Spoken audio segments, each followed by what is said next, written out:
Kipindi hicho tunasoma. Tumeingia zetu darasani. Hasa katika dawati kukaa na nafasi. Mwalimu akauliza, "Mbona pale nafasi iko wazi?" Tukajibu darasa zima, "Pius leo hajaje darasani." Kumbe Pius kaja ila kajificha chini ya dawati. Hataki kusoma somo la yule mwalimu aliyeingia. Basi siwe kesi.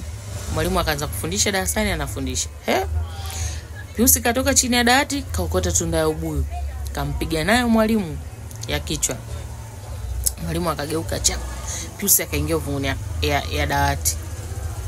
Mwalimu akauliza, "Nani alonipiga na tunda ya ubuyu?" Darasa zima tukanyamaza kimya. Akasema, "Nani alonipiga na tunda ya ubuyu? Inamaanisha ninavyouliza amnisikii hao? Sasa mtapata adhabu darasa zima." Kajiuliza, tupate darasa zima adhabu kwa sababu ya mtu mmoja? Haiwezekani.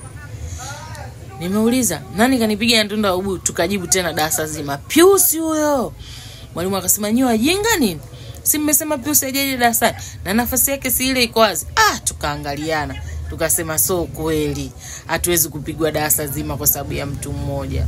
Ilibidi tumtoe. Tukaambia, "Oya wewe Pius uvunguni ya dawati, mtoka huko. Malizana na mwalimu."